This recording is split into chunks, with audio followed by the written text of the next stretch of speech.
Okay, moving along then. We have an update on the new legislature, which is about to convene, and Mr. Richards is going to update us on all the new senators, what they're thinking about doing. Good morning. Doing the preview, a little different than we normally do because the legislature doesn't convene until January 8th this year. So it'll be late in the session by the time we get all the bills introduced, and probably won't be back until the February board meeting to kind of give you a view of what's going on with the legislation. Okay, if I go here? Please do. Thank you. Chairman. I'm closer to you right now, so I won't get hit. The legislature, the official nonpartisan breakdown of the legislature is 30 Republicans, 17 Democrats, and 2 independents. During the last legislative election in November, Democrats picked up 3 seats in the Nebraska legislature. The breakdown, just to kind of give you an idea of who the committee chairs are going to be, who the speaker is going to be, I thought I'd hit the ones where we do primarily a lot of our business. The speaker is going to be probably Greg Adams from Nebraska. He's a former teacher. He's the former head of the education committee. And right now, nobody has filed a letter to run against him as the speaker of the legislature. The Natural Resources Committee is where we do a lot of our day-to-day business. There are 2 people involved in that race. Tom Carlson from Fuldridge. He's a retired insurance company owner. And Mark Christensen, he's from Imperial, and he's a real estate appraiser. The big issue in the Natural Resources Committee, electricity is always one that they discuss, but water issues with the drought. In the next couple of years, the water issues will be a big topic that we're going to talk about. Telecommunications and transportation, we do some business there. The 2 people that have announced their chairmanship intentions are Scott Price and Annette DeBoss from Fullerton, and Scott's from Bellevue. Business and labor, as far as I know, nobody's filed to run against Steve Lathrop on the Business and Labor Committee. Galen Hadley has expressed some interest in being the chairman of the Revenue Committee. He's a retired administrator from the University of Nebraska at Kearney. In Government and Military Affairs, Bill Avery is a Democrat. He's a former political science professor. He does some business in the Government and Military Affairs Committee, primarily around the open meetings laws, records, eminent domain, issues like that. Some of the issues that we're going to be dealing with this year, the state biannual budget. It's about an $8 billion budget for the 2 years. There'll be a lot of give and take that will take place in that. Tax repeals, the governor wants to repeal the income tax and inheritance tax. And I know, at least on the inheritance tax side, there's going to be a major fight over the repeal of that law. Possible deficit tax revenues, although the revenue projections in today's World Herald article were a little better than anticipated. There's a deficit that they're going to have to cover while they do their deliberation. Healthcare exchange, that's going to take some time to figure out how we're going to set that up. From our standpoint, issues that we're interested in, FERC passed an order about a year ago called the right of first refusal. They're trying to promote transmission building in states.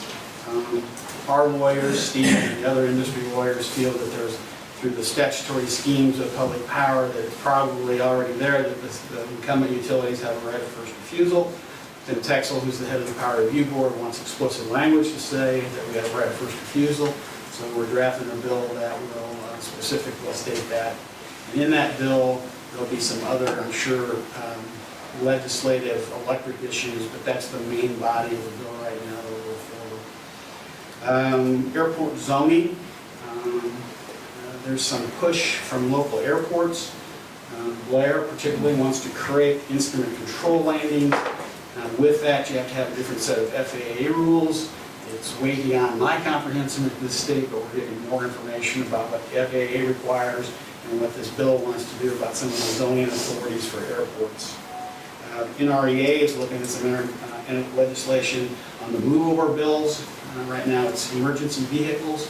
We're looking at adding electric vehicles, well, not electric vehicles, but utility vehicles that are doing work on the side of the road with their light protection, trying to create a little better safety environment.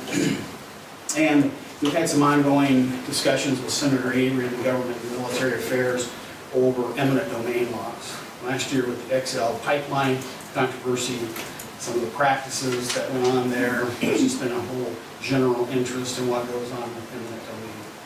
That one's a very complicated process. There's lots of different ways it gets done. We have a very open process in how we do it. We do very few eminent domain proceedings, but he's taken a look at that issue as well. So they'll start on January 8th. Senator Chambers will be rejoining the body.